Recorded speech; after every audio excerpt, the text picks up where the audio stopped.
I can already tell this isn't gonna be good. We're not arguing about it. We're not arguing about it. Okay, you know what I'm saying? We're not arguing about it. Okay, man, I just like to do my job, you know? Go! We don't with that shit here. Go to Not there, dog. that way. Walk the tracks all the way. Is this his cans?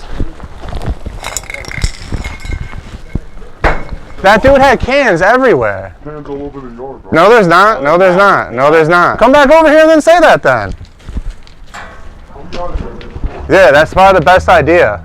No, that's not. No, that's actually not how it's gonna work. We can't coexist.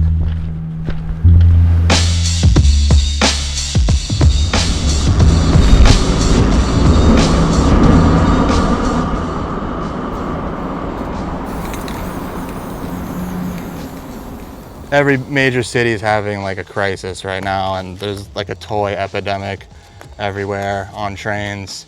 It's important that people do say something for the culture, because if you don't, then who is? It feels good when there's like people who like fucking care about the thing and the culture, but it doesn't feel good when you're always dealing with people who don't know shit about it.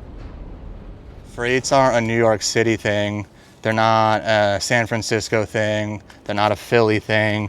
They're a United States thing. And these unwritten rules are valid everywhere you go, you know. Rule number one, don't go over the fucking numbers. Everyone knows that. You gotta try to avoid it at all costs. Put them back on, put tape over them, go around them, whatever. But just don't leave without attempting. The attempt is worth it.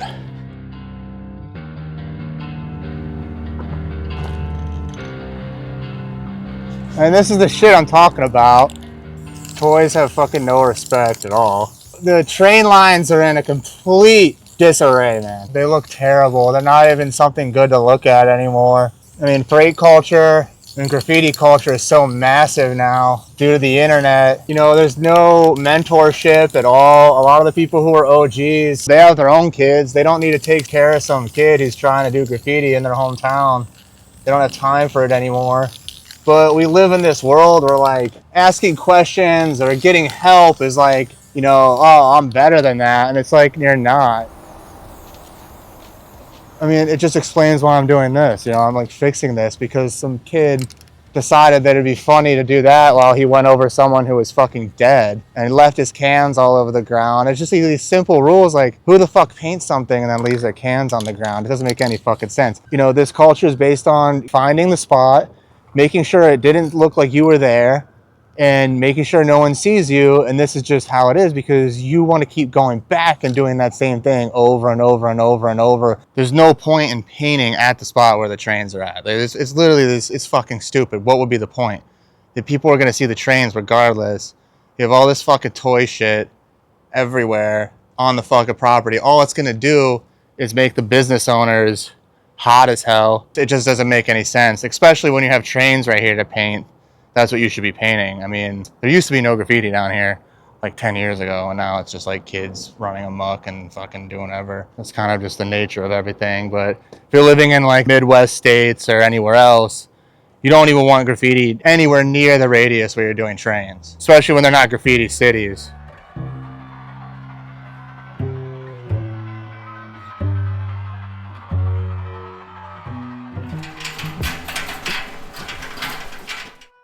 If you're going to be doing this and not a come and go writer, you're going to need paint for the rest of your fucking life. So that's technically infinity. And you're going to get it any way you can.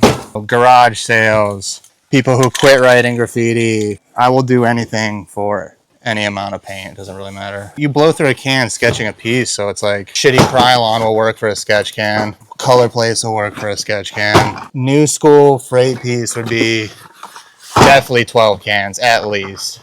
If you're not using that much, it's probably like a mid piece, I would say. But I mean, a throw up takes 2 cans if you're actually filling it in right, you know? There's a lot of bad shit in here. But it's like, I'll use anything, you know what I'm saying? Like, if it sprays like this spray is great. We have 1,000 of these cans right now. So these are gonna be my backgrounds for like probably the whole year, like this tan color. Yeah, this is one of the best things in here right now, and every time Hexo does it, he comes correct like this. We have 2 colors in the 3D, we got 2 colors in the back. Those kids didn't even have enough paint to do anything like this. Yeah. They had 3 cans. They should have been ours.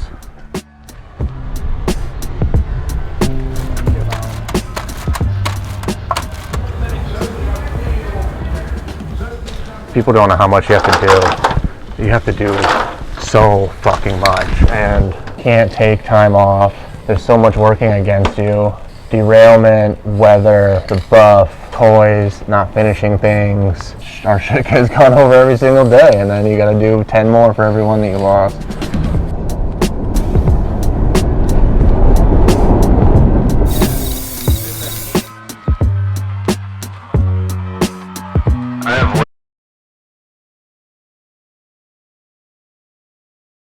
I mean, I did hear, you know, that he was like super dedicated to graffiti or whatever else he applied himself to, and I think that was apparent in seeing a lot of his graffiti when I was younger coming up. Eventually he kind of deaded all the beefs and problems that he had with my friends. I ended up meeting him and kind of becoming friends with him and started painting with him, and I was definitely hesitant too at first, you know, but he turned out to be a super solid guy, a super solid person to paint with. A lot of the shit people hear about him is just because he's definitely not afraid to tell it like it is, and he's definitely not afraid to hold down the yard here, and I kind of respect that because I think a lot of, you know, those like traditional kind of freight painting values have been lost. They're gotten really watered down. I'll probably end up having to fight him in the train yard one day.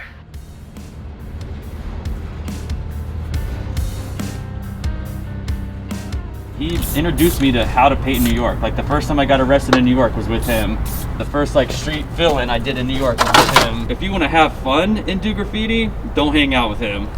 But if you want to do a lot of graffiti and go to bed at the end of the night and say, damn, I did a fuck ton of graffiti, that's the guy you want to hang out with. But fun to him is just like accomplishment, like numbers. You know, I don't think he cares having a good old laugh with his buddies. He cares about reaching numbers and goals that he set out for himself. You know, some people just, like these kids, like walking on the rails, like they didn't even come up here with paint. They just come up here just to hang out, you know? This yard specifically has changed because the neighborhood's changed. COVID and everything that happened in the last 6 years took a major fucking swing on culture. I think a lot of people had time and money during the pandemic. Rules all over the country were kind of dismissed. People weren't really focused on whether or not someone should be in a fucking train yard doing graffiti. They had bigger things to worry about. Some of the workers just don't give a shit anymore. A lot of the old ones are tired. The neighborhood over here has changed so much that people almost like live on the tracks now. There's no hidden agenda like where all this stuff goes on with like younger kids moving here, and that's like our biggest problem is like people from all over move here and they don't embrace this shit. It's not a skate park. That's all I'm trying to say. It's not a fucking skate park. My bag weighs more than you guys, so it's like we're ready to paint. You guys can go to anytime. There's tons of new cars down there. Blank. Go to no one gives a shit down there. It just so happens that up here we've been dealing with way too much bullshit. Once you meet someone who kind of like knows the ropes, that's supposed to be your OG. They're supposed to put you on to shit. I feel like a lot of people don't have that because there's a huge generation gap in graffiti, so I don't think anyone wants to take anyone. I don't want to take any of those fucking kids on my wing. You could tell like they don't give a shit enough to even like have someone tell them what to do. Like they don't care enough. I cared, so I was like relentlessly trying to like get to the bottom of this shit. Where does everyone get paint? And then you realize like, oh, you walk into a store and steal it. With the freight stuff, you don't even understand how much you have to do. My first time I met someone and they were like, oh, this is like how many we did this year, and you're like, holy shit, that is so much paint and time. When we first started the first year, I did 635 pieces. I remember being burnt out and being like, this sucks. It's like not even fun anymore. And then like, then you realize like my stuff isn't even getting benched, and I did like all these fucking pieces and like one of them gets benched a year, and you're like, now I gotta do more, and it's like gotta even be better quality. You end up start being that person grinding it out, spending all your money on paint, your time, And then 20 years later, you're doing the same thing.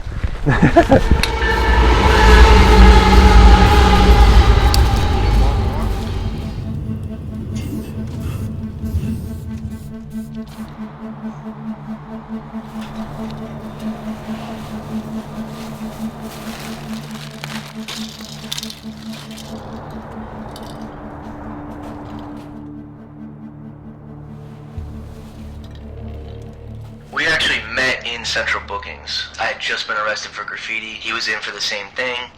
He was covered in paint. I had heard him talking to the guy next to him about having problems with so-and-so. So I asked him if he had any problems with me. We didn't. And we ended up spending the next 7 or 8 hours in that cell, shooting the shit about life, graph, racking.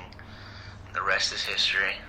He's definitely a prick, and a lot of people are not ready for that. So a lot of people don't like him because of that. But if you can hang, it'll keep you honest, it'll keep you motivated, because as far as discipline, dedication, and work ethic, there's not many that come close.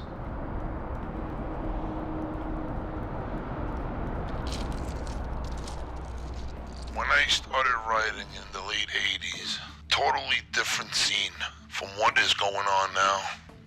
Writers come from all different woodworks, putting a dent into the scene, risking their lives just to put their names out there. And for those keep doing panels like Acid and other writers, keep rocking. Much respect to everyone. There's build dates on these cars. They're down on the other side where he's painting. Every car lasts about 40 to 50 years.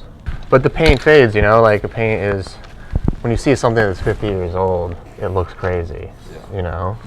But I think that's like also important too, is like, it's a great time to be painting trains because there's a lot of new trains that are being built right now, and they're pulling in here, and they're 2024 builds or 2023 builds.